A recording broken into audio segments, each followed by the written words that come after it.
Good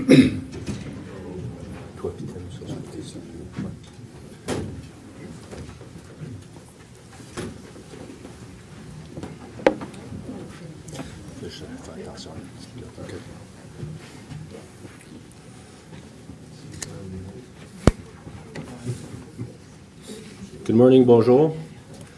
Thank you for attending today's news conference to announce the results of Project Sabotage, the Guns and Gangs covert operation targeting gun trafficking in Ottawa. Je vous remercie de venir assister à cette conférence de presse où on va traiter le bilan de l'opération Sabotage, une enquête d'infiltration de l'unité de bande de rue ciblant le trafic des armes à feu à Ottawa. Before we begin, a little housekeeping. Make sure you have signed in at the rear of the room, and also turn your cell phones on vibrate, please. Chief Charles Burlow and Staff Sergeant Tim Hodgins will each speak about the significance of Project Sabotage and the impact for our community. Afterwards, we will open the floor to questions. Following that, there will be opportunities for each of you to have a one-on-one with Tim and Chief Burlow. Without delay, I would like to introduce Chief Burlow. Thank you very much, Chuck. Well, good morning, bonjour à tous. Thank you very much for coming out this morning. Guns and guns violence put the public and our members at risk. Over the past several years, we have seen an increase in the number of illegal guns on our streets and in the hands of criminals. Gun violence is an enforcement priority for our police service. As evidenced in our seizures, it is intrinsically linked to our local drug trade and violence that manifests itself in our neighborhoods. The criminals who carry these weapons are becoming more bold and willing to use them. Project Sabotage is the latest step we have taken against the proliferation of these weapons. This project is unique because it targeted the gun traffickers themselves, known prolific violent offenders. 16 people have been charged, 13 people have been arrested, more than 300 charges were laid, 24 guns have been seized along with drug press, drugs, and cash. We are satisfied with the results and the intelligence that we've gathered. This is a disturbing reminder of the types of weapons that are available for sale and in the hands of criminals. This 6-month police agent-led investigation allowed us to directly target groups of individuals who were distributing guns in our own community.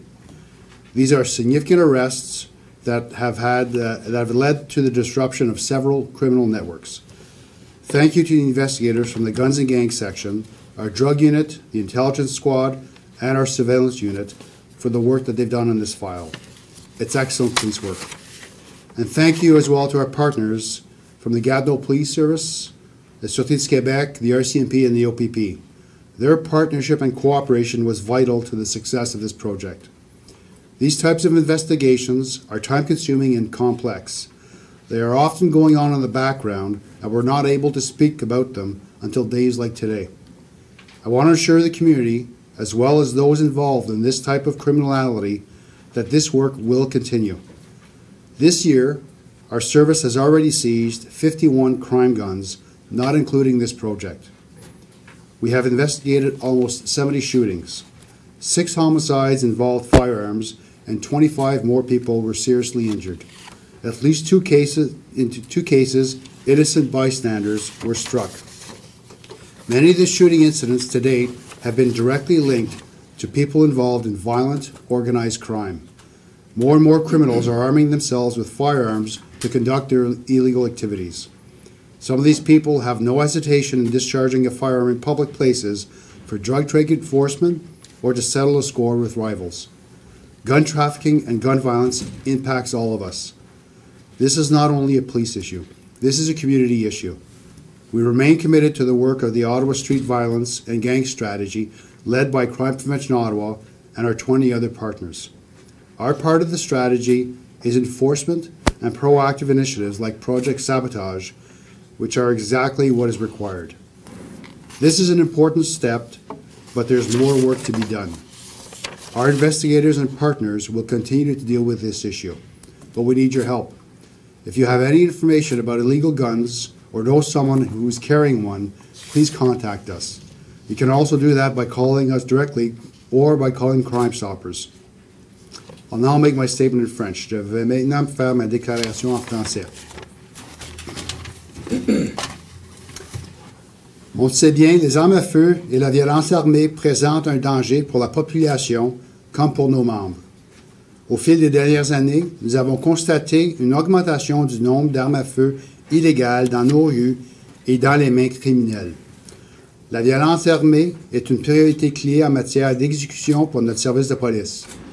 Comme on peut le constater par nos saisies, cette violence est étroitement liée à notre commerce local de drogue et la violence qui se manifeste dans nos quartiers. Les criminels qui portent ces armes deviennent de plus en plus audacieux et disposés à s'en servir. L'opération Sabotage est la plus récente mesure que nous avons prise pour contrer la prolifération de ces armes. Cette opération est unique, puisqu'elle ciblait directement les trafiquants d'armes, des délinquants connus, prolifiques et violents. 13 personnes ont été arrêtées jusqu'à maintenant, plus de 300 accusations ont été portées, 24 armes à feu ont été saisies et plus d'une presse a comprimé de la drogue et de l'argent. Il s'agit là d'un rappel inquiétant des types d'armes à feu qui sont offertes en vente et se trouvent dans les mains des criminels. Cette enquête, menée par un agent et d'une durée de 6 mois, nous a permis de cibler directement des groupes d'individus qui distribuaient des armes au sein de notre communauté. Un grand merci aux enquêteurs de la section d'armes à feu et des bandes de rue, de l'unité des drogues et des unités d'intelligence de la surveillance qui ont pris part à cette initiative. C'est que je qualifie d'excellent travail policier. Je tiens à affirmer à la collectivité ainsi à ceux qui ont mêlé à ce type de criminalité que ces efforts de cette nature doivent continuer et vont continuer. Jusqu'ici, près d'un tiers des fusillades étaient directement liées à des gens impliqués dans le violent crime organisé. De plus en plus de criminels se munissent d'armes à feu pour exercer leurs activités illégales. Le trafic d'armes à feu et la violence armée nous affecte tous. Ce n'est pas uniquement une question policière. Non, c'est plutôt une question de communauté. Des mesures d'application telles que Sabotage sont un outil essentiel des efforts pour mettre un terme au trafic d'armes à feu et pour réduire la violence armée dans notre ville. Nos enquêteurs et nos partenaires vont continuer à s'occuper de ce problème. Nous avons besoin de votre aide. Si vous détenez des renseignements sur des armes illégales ou si vous connaissez quelqu'un qui en porte un, nous vous prions de nous contacter. Vous pouvez le faire en nous téléphonant directement ou par l'entremise des chèques au crime. Now I'd like to turn it over to Staff Sergeant Tim Hodgins, who led this investigation. Thank you, Tim.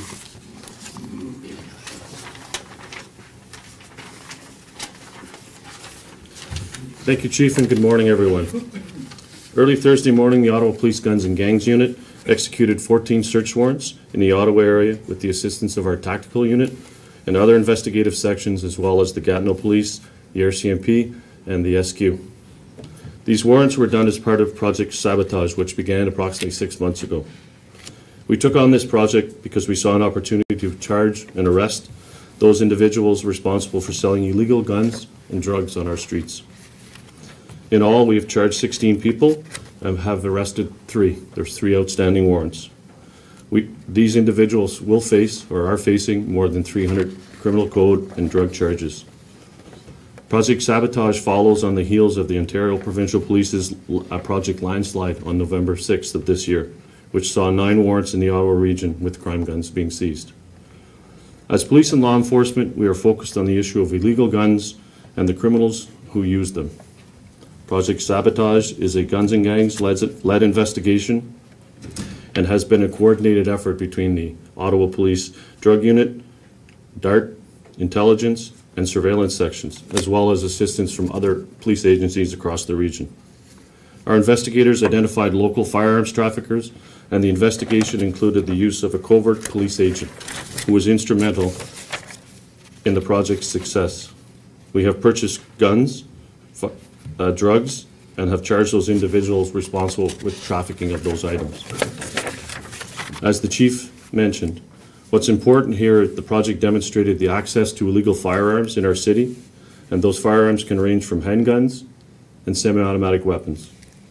During the course of the investigation, we were able to purchase guns in a wide variety of locations across the region. Those included a hotel parking lot, a shopping mall, and a downtown bar. In total, 24 crime guns were seized. Several were semi-automatic, sorry. You see some of them to my left over here. We have seized several handguns as well. This is the crime gun of choice of gang members in this city. Amongst the long guns seized, one was modified with a bump stock, which is a similar type weapon that was used in the Las Vegas shooting. Also seized were high-capacity magazines, which are prohibited in Canada. We also seized fentanyl patches, fentanyl pills, cocaine, hundreds of oxycodone, methamphetamine, and hydromorphone pills, a drug press, and some Canadian currency. We are still working to determine the source of these guns. We know through experience most crime guns are either imported or obtained domestically, largely through break-and-enters. It is an important reminder to law-abiding gun owners to use diligence in keeping and storing your firearms. We will we'll be conducting a full examination of these firearms seized to determine the sources of these, if they've been used in previous crimes. Along with the seizures and arrests, we've also gathered important intelligence that's now available to the rest of our organization and to the intelligence community at large. We will continue to press this issue. As the Chief mentioned, illegal guns pose a great threat to our community, and we will continue our proactive project level focus on criminals and drug traffickers who choose to arm themselves in our city. We will continue to work and leverage our partnerships with the OPP Organized Crime Enforcement Bureau and the Provincial Weapons Unit. In closing, I would like to commend my senior command staff, the Chief, both deputies and the executive, for approving and allowing us to work on this project. And finally, and most importantly, the face of any endeavor always includes individuals, a dedicated team of individuals who work as professionals operating in near anonymity in the background. These individuals create the measurable outcomes that are on my left over here. We've referenced them many times today. Sergeant Josh Wolfert, Detective Brandy Fraser led a dynamic, passionate team of investigators for the last 6 months. Without their knowledge, commitment, and leadership, then this investigation would not have been as successful as it has been. Thank you. Thank you, Tim. Thank you, Chief. So now we will go to questions. If you want to identify yourself as well as the organization that you're from, and from there we'll conclude that, and we'll do a one-on-one if you guys prefer that. Okay, so Annie from CTV. My question is for Charles Bordelot. Chief, I'm just wondering, in the last few years we've seen more and more gun-related shootings and gang-related shootings and stabbings in downtown core and throughout Ottawa. How has that evolved from, say 4 or 5 years ago to today? What kind of issues are officers facing, and how big is the problem? Is it getting better, getting worse, larger?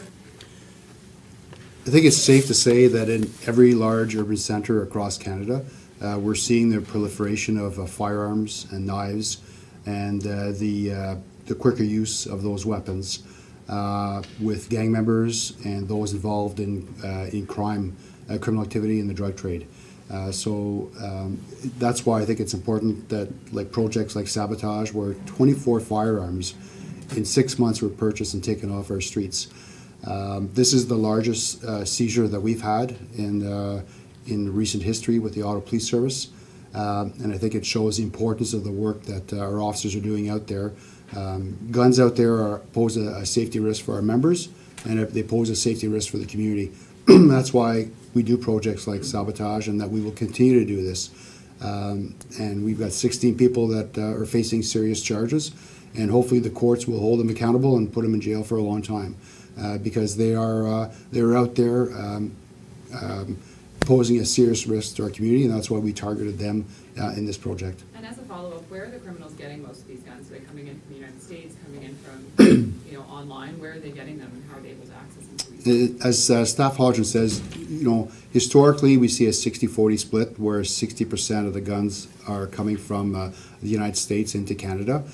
This project here is a bit unique. We know that two of the firearms that we seized were as a result of break and enter right here in our community. And we're going to test the firearms to attempt to determine their origins. A lot of them, the serial numbers have been filed.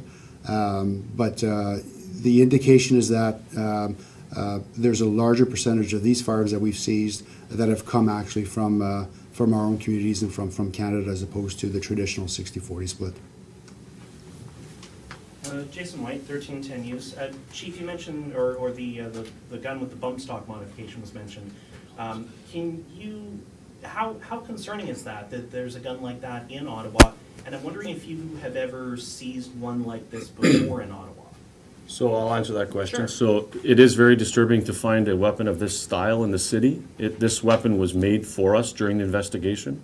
So it's an aftermarket product that's been added to a firearm that was either illegally or legally purchased in this country. So it is very disturbing to find it. And the high-capacity magazine that's also on the table to our left is also equally as disturbing, because those are also prohibited in Canada. Oui, Denis Vachard du Journal de l'Ouest. La tête dirigeante là-dedans, c'est qui, selon vous, selon votre enquête? Est-ce qu'elle a été arrêtée? So you got the head. No, you're going to have to answer that one, sir. So the question is in English, who's the leader of the pack as far as and was that person arrested with respect to the players that are involved in this?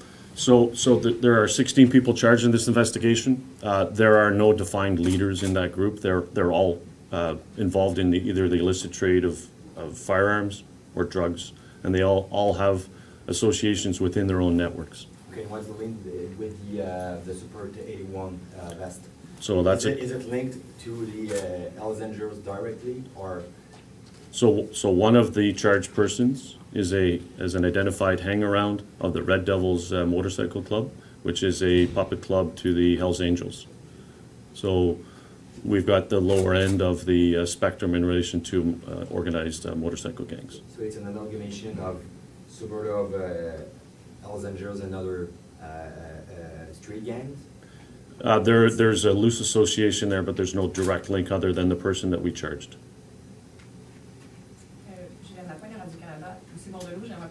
On parle beaucoup des chiffres de fusillades. L'année dernière, on en a parlé à Ottawa. Est-ce que ça a un lien maintenant avec le nombre d'armes qu'on a vu dans cette opération-là? Est-ce qu'on peut faire un lien directement avec ça? Il n'y a pas de question que les individus qui ont été arrêtés sont impliqués dans la violence sur nos rues, soit cette année ou l'année passée. On va faire une analyse de tous les fusils qui ont été saisis, puis voir si ces fusils-là ont été impliqués dans certains incidents ici dans notre communauté. Donc ça, c'est un suivi qui va être fait. Mais il n'y a pas de question, les 16 personnes qui ont été arrêtées, c'est des personnes qui sont connues du service de police. C'est des personnes qui ont déjà porté des accusations vis-à-vis de la criminalité. Et c'est des individus qu'on a ciblés à cause de leur implication aux drogues, aux fusillades et puis à la violence dans notre communauté. Vous dites aussi là-dessus, dans le communiqué, c'est écrit que ça va avoir des répercussions considérables sur les activités des bandes. Ça peut avoir quoi, justement, comme conséquence dans la communauté, l'opération, les résultats de l'opération aujourd'hui? Il n'y a pas de question. 24 armes à feu ont été enlevées de nos rues. Donc, notre communauté est plus sécure aujourd'hui qu'elle l'était hier. 16 individus font face à des accusations sérieuses, sont devant les tribunaux. On espère que les tribunaux vont traiter ces accusations-là très sérieusement. Donc, ça a un impact immédiat sur qu'est-ce qui se passe dans nos rues vis-à-vis de la violence et ces individus-là. Par contre, on n'est pas naïf que qu'est-ce qui arrive dans le plus tard, c'est d'autres individus qui vont prendre la relève. Donc, c'est pour ça que l'ouvrage que nous faisons avec nos enquêteurs, avec nos partenaires comme la Ville de Gatineau, puis la GRC et la police provinciale, est encore aussi important de continuer et à faire sûr que ceux qui vont prendre la relève sont arrêtés et puis il va y avoir des saisies encore. Est-ce que je peux peut-être en français, je sais que c'est pas vous le spécialiste là-dessus, mais sur l'affaire de l'arme modifiée, êtes-vous capable de nous résumer ça en français, à quel point c'est inquiétant pour la communauté? L'arme qui a été saisie, qui a été modifiée pour nous, suite à une demande par notre agent, c'est très inquiétant que ce type d'arme à feu-là peut être acquis dans notre communauté. C'est un arme à feu qui est très semblable à la fusillade qu'il y a eu à Las Vegas. De plus, les autres types, les clips qui ont été saisis aussi, c'est des produits qui sont pas permis au Canada. C'est des magazines qui ont une capacité intense vis-à-vis des projectiles. Donc, c'est inquiétant d'avoir accès à ce type de produits-là dans notre communauté.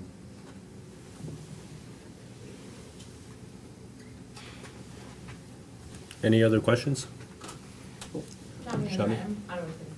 What's the quantity of fentanyl that you seized, and is it that quantity, is that indicative of trafficking quantities or just kind of possession? So during the investigation, we seized, or we purchased approximately 75 fentanyl patches. We seized an additional 20 during the seizures. We also seized during the arrest, or the search warrants yesterday, 880 fentanyl pills. Along with the other opioids pills, that's a significant seizure, about 3,000 pills. That's a significant seizure of fentanyl and other opioids. We're quite satisfied with those results. However, the work remains unfinished. Our drug squad will have much more work to do. Fentanyl creates a significant risk in our community. I think, again, this project focused on firearms.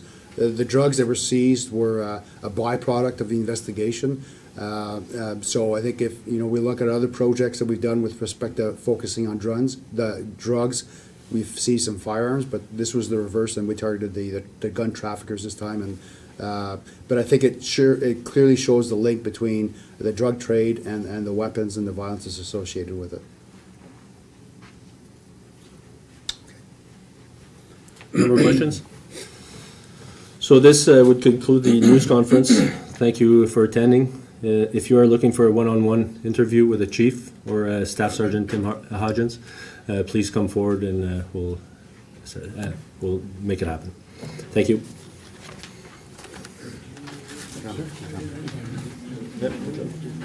Papers kept falling. I know.